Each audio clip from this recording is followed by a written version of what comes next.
Didik TV KPM.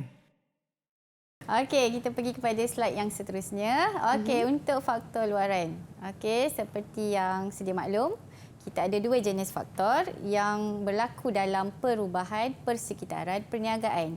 Okey, jadi apa yang dimaksudkan dengan faktor luaran? Okey, faktor luaran ini adalah penilaian yang tak boleh dikawal. Macam tadi, faktor dalaman dia boleh dikawal, tapi untuk faktor luaran, dia tak boleh dikawal. Okey, maksudnya berkaitan dengan peluang dan ancaman yang wujud di persekitaran kita.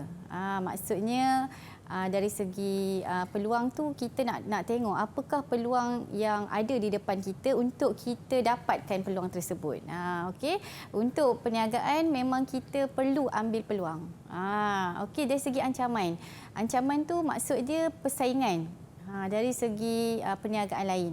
Okey, kita bersaing dengan orang lain. Okey, untuk faktor luaran ini dia agak lebih sukar berbanding dengan faktor dalaman. Okey, sebabnya dia tidak boleh dikawal. Jadi orang kata dia tidak terbatas. Maksudnya tak boleh dikawal lah kalau nak dibandingkan dengan yang lain. Okey, walau bagaimanapun dalam faktor luaran ni terdapat beberapa jenis yang kita boleh tengoklah dari segi perubahan persekitaran yang mempengaruhi persekitaran perniagaan. Okey, yang pertama sekali dari segi politik. Okey, yang kedua dari segi ekonomi. Okey, di mana dalam perniagaan kita melihat ekonomi ini merupakan salah satu kepada orang kata tunggak ataupun salah satu benda yang kita patut tahu tentang apakah yang berlaku dalam ekonomi negara. Jadi kita sebagai usahawan kita perlu mengkaji dalam ekonomi apakah yang berlaku. Okey, sebab tu untuk menjadi seorang peniaga, para pelajar perlu tahu dan perlu tengok apakah ekonomi yang berlaku di dalam negara kita. Sama ada ekonomi itu boleh menjana pendapatan ataupun keuntungan kepada perniagaan kita ataupun yang macam mana. Okey. Inilah dia antara kengkangan ataupun ancaman yang para peniaga sedang hadapi sebenarnya. Okey, selain itu juga Ria, kalau Ria nak tahu dalam faktor luaran ni juga kan, dari segi sosio budaya ni dia lebih kepada macam perubahan cara kita. Macam contoh mungkin sebelum ni Ria suka pada sambal pedas. Tapi mungkin lepas ni tak suka. Jadi cita rasa tu sentiasa berubah. So inilah di antara budaya, sosio budaya pelanggan masyarakat kita. Maksudnya sebagai seorang peniaga, apa yang mereka perlu buat, mereka perlu fikir macam mana cara untuk meningkatkan, menarik perhatian kepada pelanggan untuk membeli produk. Maksudnya dia tak boleh statik satu barang je, dia kena ada pelbagai jenis produk. Sebab kita mempunyai cita rasa yang berbeza. Inilah dia yang disebutkan sebagai sosio budaya, iaitu corak. Corak kepada budaya orang kita. Contohlah budaya kepada cita rasa masing-masing lah. Okey, dari segi teknologi pula. Okey, kalau kita tengok dari segi teknologi, dia lebih kepada, untuk faktor luaran ni, dia lebih kepada penggunaan teknologi. Di mana penggunaan ini adalah untuk memperkenalkan produk, untuk memasarkan produk. Dia bukan sahaja pelanggan mendapat maklumat, tetapi penggunaan teknologi tersebut dalam membantu meningkatkan prestasi perniagaan. Contohnya, kita ada perniagaan secara online. Macam contoh Ria cakap macam tadi, Ria rasa macam perniagaan tu macam merosot kan. Jadi dia perlulah untuk lihat dari segi sektor teknologi macam mana. Jadi mungkin sambal tu boleh berniaga secara online, kan? Sebab kita mengikut pada peredaran semasa. Sebab tu untuk bab yang kedua ni, tajuk ni adalah trend kepada perniagaan. Jadi inilah di antara trend-trend ataupun faktor-faktor yang menyebabkan persekitaran itu berubah. Okey, dari segi ekologi pula, kita tengok ekologi ni lebih kepada isu persekitaran. Di mana kita nak lihat dari segi isu apa yang berlaku di persekitaran kita. Okey. Selain itu kita juga tengok kepada undang-undang. Undang-undang yang lebih kepada apa? Okey. Alright, seterusnya inilah dia antara jenis-jenis faktor luaran yang saya dah terangkan tadi. Dan saya ada bawa satu contoh yang ada di RIA juga. Okey. Okey. Contoh yang itu merupakan salah satu contoh di mana bahagian gaya pengurusan. Okey, kalau kita tengok dalam faktor luaran ni dia lebih kepada pengurusan yang macam mana. Okey. Jadi inilah yang menyebabkan sesuatu sektor berlaku dalam dalam masyarakat sekarang mengikut pada gaya masing-masing. Okey. Okey. So, kita pergi kepada soalan ketiga. Alright. Kita pergi pada sesi soalan yang ketiga. Okey, untuk soalan yang ketiga. Okey, siapa boleh bantu cikgu untuk jawab soalan tersebut? Okey. Boleh angkat tangan? Mungkin okey Ryan. Okey, silakan Ryan. Faktor luaran yang mempengaruhi perniagaan. Jawapan dia di politik. Okey. Terima kasih Ryan. Okey Ryan, kenapa awak pilih politik merupakan faktor luaran? Sebab politik kita tak ada kawal politik.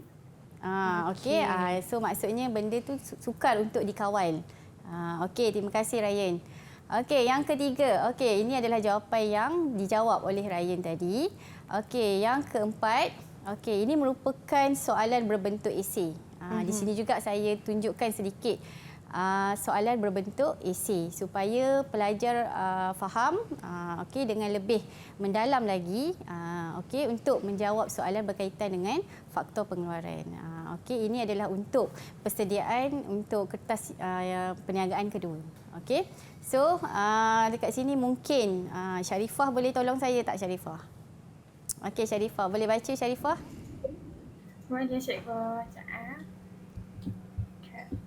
Dua faktor luaran yang mempengaruhi persekitaran perniagaan, dia ada dua, ekonomi dan ekologi. Ekonomi dan ekologi. Okey. Kenapa awak pilih ekonomi dan ekologi itu ya? Sebab bila ekonomi ni kita dapat berkembang meningkatkan prestasi perniagaan.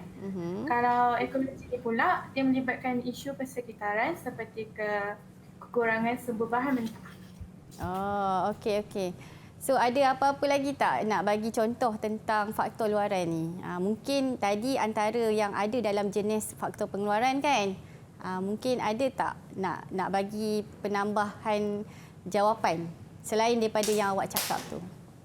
Ada tak? Politik. Okey, politik. Okey, itu saja. Okey, terima kasih. So, kita akan tengoklah jawapan yang sebenar. Okey. Untuk jawapan yang Sharifah tanya tadi, yang Sharifah jawab tadi, inilah dia antara jawapan yang dicadangkan. Okey, tetapi jawapan yang lain pun boleh diterima. Contoh kalau pelajar buat politik boleh, sosio budaya pun boleh, teknologi dan undang-undang. Okey, so itu antara jenis-jenis yang kita terima untuk untuk pelajar jawab. Okey. Jadi ini merupakan cara untuk menulis soalan berbentuk esei macam ni. Okey, jadi saya terangkan sikit iaitu dua faktor luaran yang mempengaruhi persekitaran perniagaan ialah ekonomi dan ekologi. Di mana ini merupakan fakta. Ini adalah fakta. Okey, kalau kita tengok sini adalah fakta. Okey. Okey, ini adalah fakta. Keadaan ekonomi yang berkembang dapat meningkatkan prestasi perniagaan. So ini adalah huraian. Okey, huraian. So dekat sini pelajar akan dapat 2 markah. Sebab kalau kita tengok tadi dia lebih kepada 4 markah kan? Okey, ini 4 markah. Jadi ini adalah pecahan markah lah. Jadi fakta 1, huraian 1 dia akan jadi 2. Okey. So yang kedua, murid boleh sambung ayat iaitu manakala ekologi melibatkan isu persekitaran seperti kekurangan sumber bahan mentah dan juga tenaga yang diperlukan dalam proses pengeluaran. So, ini adalah huraian yang 2. Jadi di sini apa yang saya tekankan untuk soalan berbentuk begini, apa yang pelajar perlu buat? Yang pertama, pelajar perlu faham apa yang dimaksudkan dengan kata kunci. Ini merupakan kata kunci. Okey, di mana pelajar perlu tahu fakta tentang apakah faktor luaran. Okey, selepas itu perlu tahu apa yang perlu dijawab. Apa yang nak kena buat? Maksudnya, adakah soalan ini berbentuk fakta, huraian atau macam mana? Jadi, ini adalah kepala ayat. Ini kata tugas. Okey, ini adalah kepala ayat di mana pelajar perlu menyambungkan ayat-ayat tersebut supaya menjadi satu petikan. Contoh dia macam ni tadilah. Okey, so baru pelajar boleh dapat markah yang banyak. Di mana kita mempunyai fakta, kita mempunyai huraian. Okey. So, untuk soalan berbentuk macam ni, pelajar perlu bersedia dari segi fakta. Okey. Baik Cikgu, Ria ada soalan untuk Cikgu boleh? Kita tahu sejak kebelakangan ni Cikgu, kita tengok cara hidup dan juga budaya berbelanja masyarakat kita semakin tinggi. Jadi adakah sosial budaya itu merupakan salah satu faktor yang mempengaruhi bidang perniagaan Cikgu? Okey, terima kasih Ria atas soalan. Okey, memang tidak dapat dinafikan sekarang ni memang masyarakat mempunyai satu permintaan yang tinggilah terhadap sesuatu barang.